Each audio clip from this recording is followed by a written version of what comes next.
የአሪ ብሔረሰብ የዘመን መለወጫ በዓል ዲሽታ ጊና በቻይና ቤጂንግ ተከበረ።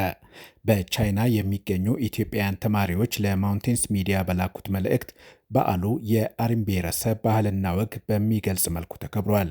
በበዓሉ ላይ በቤጂንግ ፎረስተር ዩኒቨርሲቲ ተማሪ የሆኑ የተለያዩ ሀገራት ዜጎች ተሳታፊ የሆኑ ሲሆን በአሪ ብሔረሰብ ባህላዊ አልባሳት ደምቀው ውለዋል።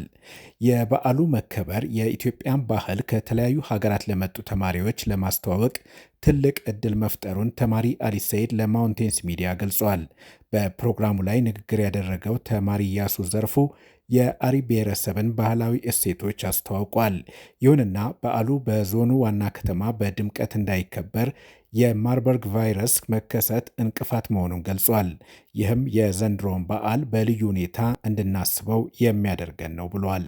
በዚህ ዓመት ዲሽታ ጊና በዓል አከባበርን ለየት የሚያደርገው እንደ ሀገራችን አሁናዊ ተጨባጭ ሁኔታ ስንመለከት ከተጋረጠብን የማርበርግ ቫይረስ የብዙዎች ሕይወት እየቀጠፈ እና በርካታ ወላጆቻቸውን ሕይወታቸው የተቀጠፈ ሲሆን ብዙ ልጆች ወላጅ አልባ አድርጎ በሜዳ ላይ በማስቀረቱ የብዙዎቻችን ልብ ተሰብሯል።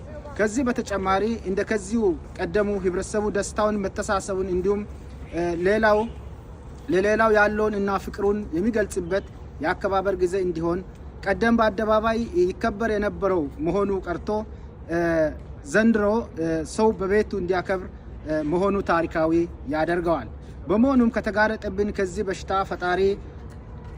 በሽታ ፈጣሪ እንዲጠብቀንና እንደከዚሁ ቀደም አብረን የምናከብርበት እድል ፈጣሪ እንዲቸረን መልካም ምኞትን እየገለጽኩ ለመላው የአሪ ብሔረሰብ ያላችሁበት በዓሉ የሰላም፣ የፍቅር፣ የደስታ እንዲሆንላችሁ ልባዊ ምኞትን ይገልጻለሁ።